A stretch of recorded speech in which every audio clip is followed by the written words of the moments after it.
ನಿನ್ನೆ ಕೇಂದ್ರ ಚುನಾವಣಾ ಆಯೋಗ ಪಂಚರಾಜ್ಯಗಳಿಗೆ ಚುನಾವಣೆಯ ಶೆಡ್ಯೂಲ್ ಅನ್ನು ಘೋಷಣೆ ಮಾಡಿತು. ಇವತ್ತಾಗಲೇ ಸರ್ವೆ.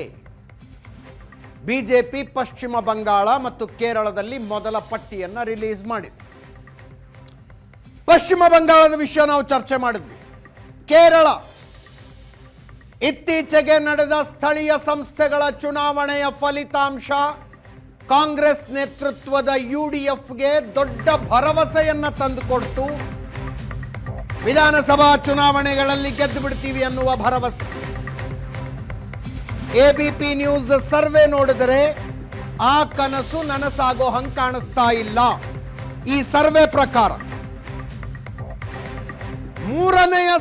ಸತತ ಮೂರನೆಯ ಸಲ ಕೇರಳದ ಚುನಾವಣಾ ಟ್ರೆಂಡ್ಗೆ ವ್ಯತಿರಿಕ್ತವಾಗಿ ಸತತ ಮೂರನೆಯ ಸಲ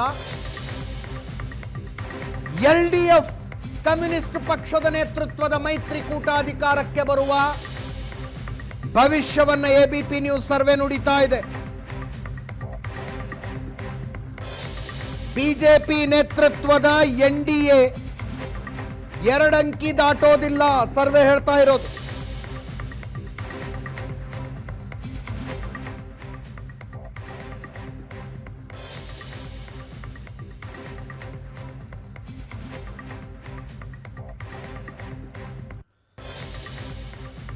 ನೂರ 40 ವಿಧಾನಸಭಾ ಕ್ಷೇತ್ರಗಳಿದಾವೆ. ಸಣ್ಣ ರಾಜ್ಯ ಕೇರಳ 71 ಮೆಜಾರಿಟಿಗೆ, ಮ್ಯಾಜಿಕ್ ನಂಬರ್ 71ಲ್ಲಿ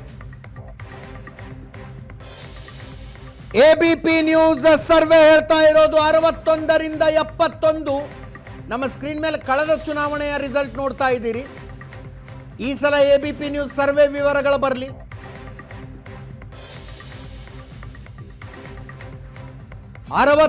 ರಿಂದ 71 ಎಲ್ಡಿಎಫ್,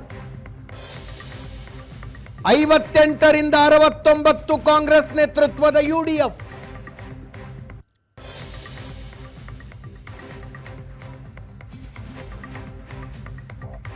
ಬಿಜೆಪಿ ನೇತೃತ್ವದ ಎನ್ಡಿಎ 2 ಕ್ಷೇತ್ರ.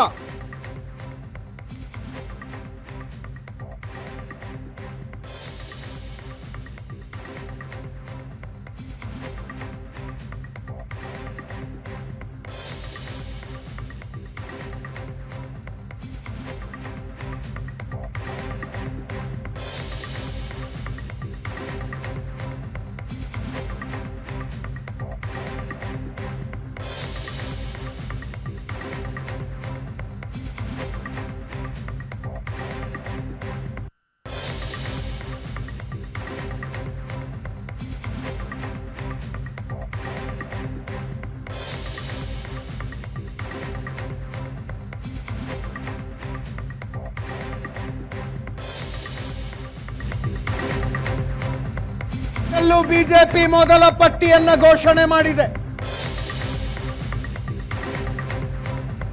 140 ಕ್ಷೇತ್ರಗಳ ಪೈಕಿ 47 ಕ್ಷೇತ್ರಗಳಿಗೆ ಮೊದಲ ಪಟ್ಟಿ.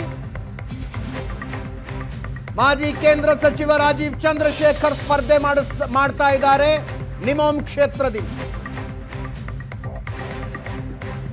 ಕೇರಳ ಬಿಜೆಪಿ ರಾಜ್ಯಾಧ್ಯಕ್ಷರು.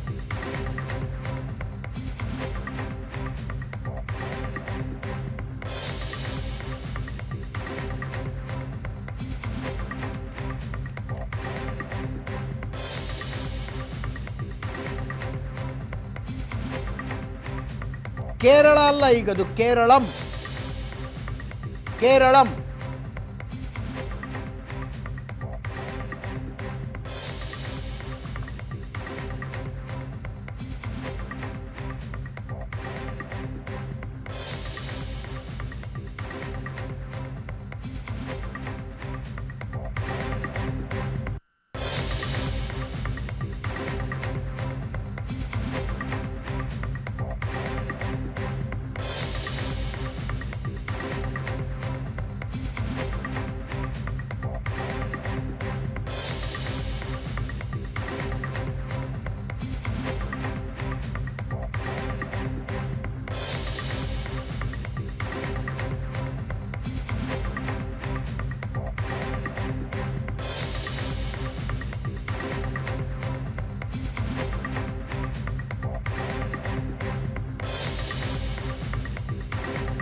ನಿಮೋಮ್ ಕ್ಷೇತ್ರದಿಂದ ರಾಜೀವ್ ಚಂದ್ರಶೇಖರ್ಗೆ ಬಿಜೆಪಿ ಟಿಕೆಟ್. ಮಾಜಿ ರಾಜ್ಯಾಧ್ಯಕ್ಷ ಕೆ ಸುರೇಂದ್ರನ್ ಮಂಜೇಶ್ವರದಿಂದ ಸ್ಪರ್ಧೆ ಮಾಡ್ತಾ ಇದ್ದಾರೆ.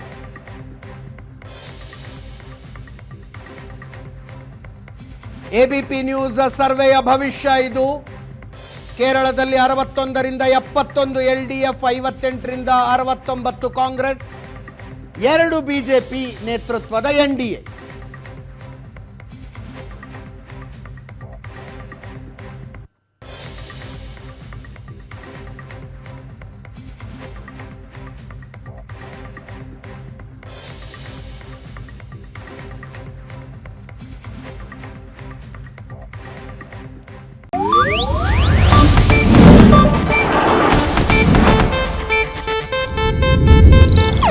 ಇದು ಏಷ್ಯಾನೆಟ್ ನ್ಯೂಸ್ ನೆಟ್ವರ್ಕ್ ಪ್ರಸ್ತುತಿ.